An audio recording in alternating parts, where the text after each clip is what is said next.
It's been a long night, long day, but we just had a very fruitful, almost 2-hour conference call with all the House Republicans, and we have a united group. Let me just be completely unequivocal and put this out here in the open and in the beginning here to make clear. The Republicans are not going to be any part of any effort to reopen our borders or to stop immigration enforcement. We are going to deport dangerous criminal illegal aliens because it is a basic function of the government. The Democrats fundamentally disagree. The Senate Democrats have hoisted upon this appropriations process their radical, crazy agenda. We call it crazy because that's what it is. They want to reopen the borders, and they want to stop the deportation of dangerous criminal illegal aliens. We have to do these basic functions of government. We have to fund them in order to do them. In the last several days, we have recent examples of dangerous criminals in this country killing innocent Americans. We had an 18-year-old college student in Chicago, a young lady who was shot in the back by a dangerous criminal who had been released in that sanctuary city and first released at the border under Joe Biden. They opened the border wide for 4 years. Just yesterday, or in the last 36 hours or so, an 83-year-old man's pushed onto the subway tracks and run over by a dangerous criminal illegal alien. This has to stop. The Republicans are not going to be a party to this. They have taken hostage the funding processes of government so that they can impose their radical agenda on the American people when we can't have any part of it. This gambit that was done last night is a joke.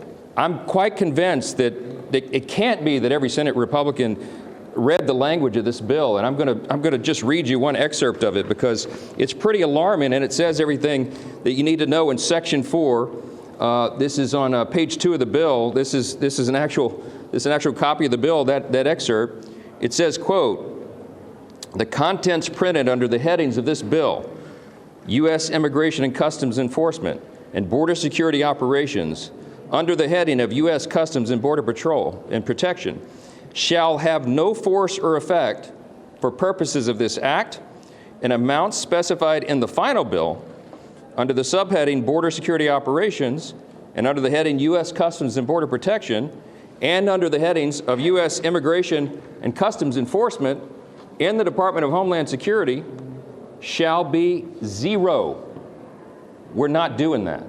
And it is unconscionable to me that the Democrats would force some sort of negotiation at 3 o'clock in the morning and try to hoist this upon the American people and then get on their jets and go home for their holiday and pretend and think that we're going to go along with that. So we're going to do something different. We're going to do the responsible thing. Republicans are going to continue to govern and do the right thing morally, legally, and politically. We are going to take care of those who take care of us. The employees in the Department of Homeland Security have gone without funding and without paychecks for 42 days. It's the second longest shutdown in U.S. history, bested only by the longest shutdown in U.S. history that these same radical Democrats hoisted upon the government in the fall of last year. 42 days they've gone without pay. We've had, by some estimates, close to 500 TSA agents who have resigned from their jobs, and who could blame them? They've gone half the fiscal year without a regular paycheck. We can't ask that of anyone. And the lines around the airlines and at the airports have been wrapped around the buildings because of all this turmoil. We are very grateful to have a strong commander-in-chief in the White House who has taken real leadership. President Trump has already ordered by executive order that TSA agents will be paid, and that machinery is in process right now. The Office of Management and Budget is working through that to make sure that that happens, and we will reduce the lines and the waits at the airlines, and we'll make sure that those who are protecting us are paid. But what we are going to present and what we're going to vote on this floor, our Rules Committee is working through this right now. We're going to put a clean, simple, continuing resolution that will go until May 22nd. It's just a number of weeks, to allow for all those who sacrificially serve the country and protect other Americans. All these agencies, 10 agencies under the Department of Homeland Security, will continue at their current funding levels to make sure that they are protected. We're going to send that over to the Senate, and we hope that they'll accept that. They can do it in record time just like that with the unanimous consent. They could do that as early as Monday. In the meantime, TSA will be paid. We will have done our jobs, and we will protect the homeland, because that is the most basic responsibility of the Congress, is to protect the American people. We're not playing political games on this. We encourage some of our Democrats, hopefully we'll have some of our Democrats in the House who go along with this, and and stop the pain that's being forced upon these people. The reason that we can't accept this ridiculousness, okay, is because we're not going to risk not funding the agencies that keep the American people safe. The Department of Homeland Security is the third largest department in the federal government. It has 10 agencies beneath it. It's not just TSA, it's also FEMA, the Coast Guard, all these agencies that keep us safe. We must fund them. This is not a game. Republicans will do the responsible and honorable thing, and Democrats will continue to play politics. Mr. Speaker, Thank you, Mr. Speaker. You and John Thune are not on the same page. You came out and criticized Democrats. He was the engineer behind this. Why are you guys not on the same page? And are you not extending the shutdown? If you were to accept what the Senate had passed, this could end tonight and the TSA lines would shrink. I wouldn't call John Thune the engineer of this. Chuck Schumer and the Democrats in the Senate. Chuck Schumer and the Democrats in the Senate have forced this upon the Senate. I have to protect the House. Let me answer the question, Chad. I have to protect the House. And I have to protect the American people. That's our responsibility. Our colleagues on this side understand this is not a game. We are not playing their games.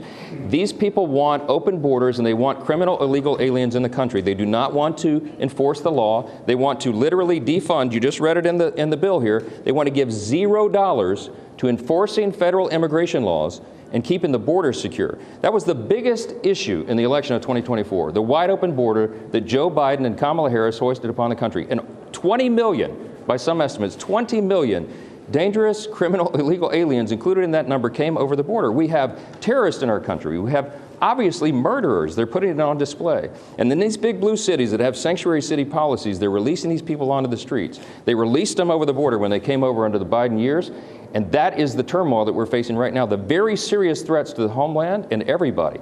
It's not just long lines at the airport. It is the danger and safety of everyone. We'll talk more after this is passed. We'll get it done. Has the president endorsed this plan? Has the president endorsed this plan, Mr. Speaker? Has the president endorsed I spoke to the president a few moments ago. He understands exactly what we're doing and why, and he supports it. Yes. Mr. Speaker. Thank you. The American people are just sick and tired of every one of you, both Republicans and Democrats, come to this podium and blame the other side. People have been standing in lines 3, 4, 5 hours at a time. There's TSA workers that are selling their plasma. At what point is a leader on either side going to stand up and say, we have a path forward that everyone will agree to? This vote today will extend the shutdown under any circumstance. No, it won't. No, it won't. Thank you. Let me answer the question. I'm glad you brought it up. The House Republicans have now voted that today will be the 4th time to fund the Homeland Security. This is not party blame game. This is a record. You can hold up the record. Look at the Democrats. They're voting over and over. Yesterday afternoon, we gave them a chance to fund Homeland Security. You know how many House Democrats voted yes? 4 of them. They want to use people as pawns. People are not pawns. These are workers who are sacrificially serving the country, many of them without pay, to make sure that you and your families are safe. And we're done with it. This is not a political blame game. This is one party doing the job and getting the government funded and another that's using people as pawns. We're not going to do that. Listen, we're going to send it over there, and you can see what they do. If this is not USEED and they don't do it, the president has shown leadership. He's going to fund TSA agents. We'll get that covered. But we have the rest of the country to take care of. We're not asking them to do anything heroic. These aren't partisan games. We're not adding bells and whistles to this. It is a clean continuation of funding to make sure that the most basic responsibility of government is fulfilled. And we'll see how that goes and see what they do. Be sure to like and subscribe for all the Fox News latest on YouTube and catch full shows streaming now on Fox One.